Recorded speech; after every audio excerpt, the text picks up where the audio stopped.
This Chat with the Experts is brought to you by Angie's List on 93 WIBC. Welcome back to Chat with the Experts, brought to you by Angie's List. We're glad you've joined us this morning as we discuss auto care, specifically thinking about the aspects of your car that are often impacted by the winter season. We're going to get to some of your listener questions here in just a moment, but first we want to talk briefly about recognizing signs that your car needs immediate service.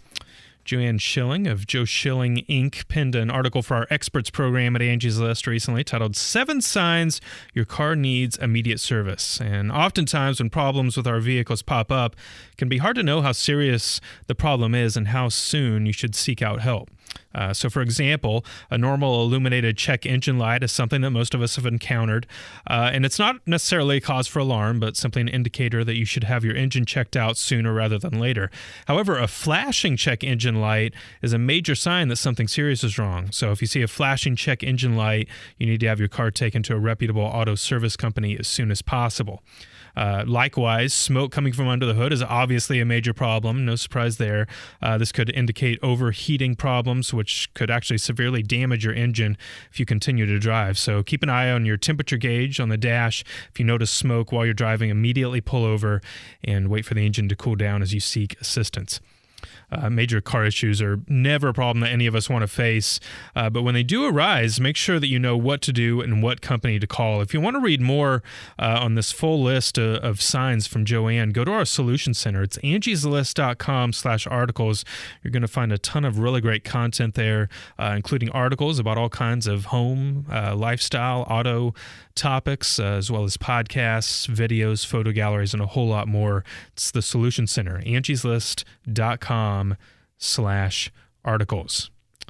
All right, it is time for that special portion of the show where we take our listener questions and get some answers. It's called Consumers Ask, and every week we take questions from Facebook, Twitter, and our online Angie's List Answers Forum, and then we turn to our guest to get some answers. And today, Bob is on the spot. Bob, let's get started here with a question from Melanie. Sure. She says that she hears a squealing coming from under her car's hood. What could be the issue there? Most often, that's going to be a belt that's squealing. It's driven by pulleys, and if the belt is slipping on a pulley, that's what will cause it. There's a variety of reasons why it might be slipping. It could be actually the pulley itself, but more often than not, it's a faulty belt, and replace the belt, and it's good to go.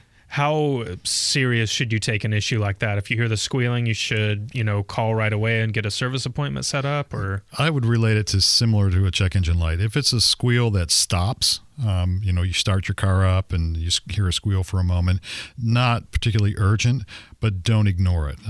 Sooner is better than later. Yeah, very good info. Christine asks how she can know that she's working with a reputable mechanic. So this is something a lot of people have fears about. I'm going to take my car in and I'm going to get diagnosed with something crazy that doesn't need to be done. How do you know you're working with the right person? I would actually kind of phrase it more like, how do you know you're working with the right shop? Because, for example, in my shop, I'm an ASE master tech. I have a lead tech that's an ASE master. And then we have an entry-level tech who's got a 2-year associate's degree from a local VOTEC school. Yeah. So you want to find a shop that has the ASE logo, Automotive Service Education. That's always good, but moreover, reviews don't lie. You find a place that's got good reviews, and more often than not, you're going to have a solid technician in that business that's going to be able to diagnose your car properly. And oftentimes, we have shops that have different techs with different skills, and the right guy goes to the right job. So they may have a drivability check for a check engine light problem. They might have a guy that does great with noises and rattles and that sort of thing. So you put your skill sets where they belong. I would imagine something you see at Integrity Automotive is somebody comes in with a problem, you're able to correct it, get them out the door, and you're going to have repeat customers that kind of build trust over time so that when the time comes that you do find something, they're willing to kind of understand the situation and take your advice. Is that something that you see? That's the heart of our business model. We started a long time ago, and we treat our customers, our employees, and even our vendors, everybody's on the same page. Just treat everybody like you want to be treated. Yeah.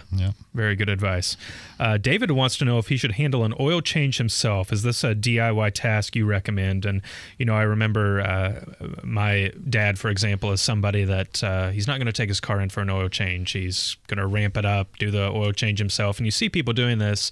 Is this something you would recommend just to the average Joe to do? To the average Joe that likes to do it.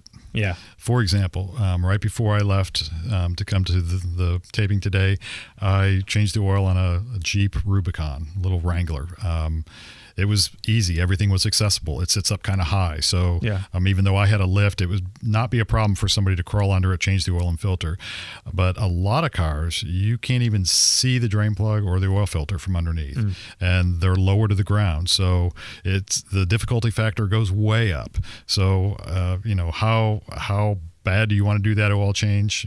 For the cost of an oil change, sometimes it's worth taking to the shop. And the other thing I would say is, if you have the capability to do an oil change, don't just change the oil and filter. Check all the fluids, check the tires.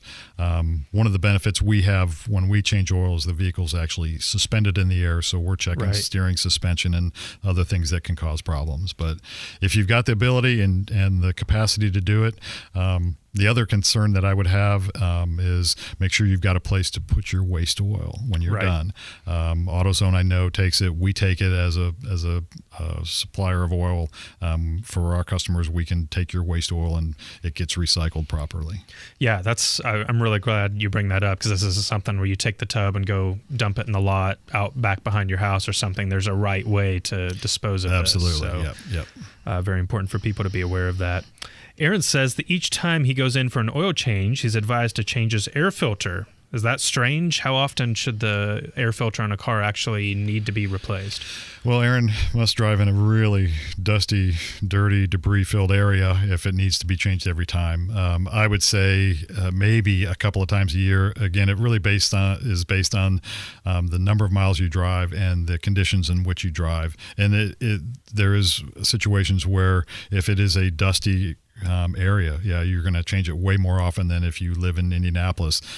So maybe 10 to 15,000 might be a normal interval for something like that, I would say. So what would be the risk of not changing an air filter if it needs changed? Probably the biggest thing would be fuel economy. It's going to be starving for air. It's going to run a little richer maybe, and your performance may suffer. It would be an extraordinary situation for you actually to feel or sense something as a driver with a really dirty air filter. Again, if you change it once a year, you're probably going to be okay. Okay. Annie asks how long brake pads should typically last. Typically, we're going to see brakes anywhere from probably a little over 60, 70,000 miles, 80,000 miles. That's where most cars are going to need front brakes. In most cases, you're going to go through 2 sets of front brakes to 1 set of rear. The front brakes do more of the work because of weight transfer and just the way the vehicles are engineered. But we'll say 75,000 miles is a pretty good average for when you ought to be looking at front brakes. Now, is that just the situation, because there's multiple components to the brakes, is that just switching out the pads, or is that switching out multiple pieces of the brake system? And depending on the car, we live in the state of Indiana, so we have winters with road salt and de-icing stuff, and I can tell you, being a shop owner, whatever they're using on the roads now has affected my equipment in my shop. My lifts are beginning to rust as of a couple of years ago. Wow. Where prior to that they hadn't. So I'm not sure what has changed, but that also affects the brake rotors.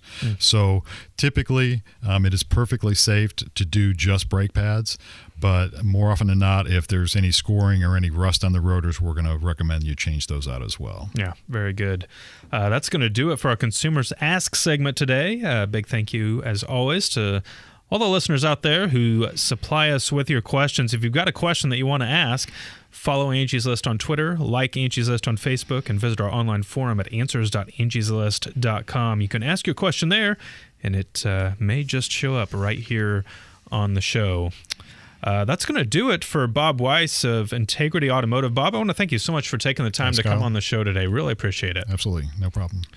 Well, don't go away. We've got more show for you right after the break. We're going to be back with a lot more on our Writer's Block segment as Tom Moore joins us to continue our auto chat. Stay tuned. You're listening to Chat with the Experts, brought to you by Angie's List.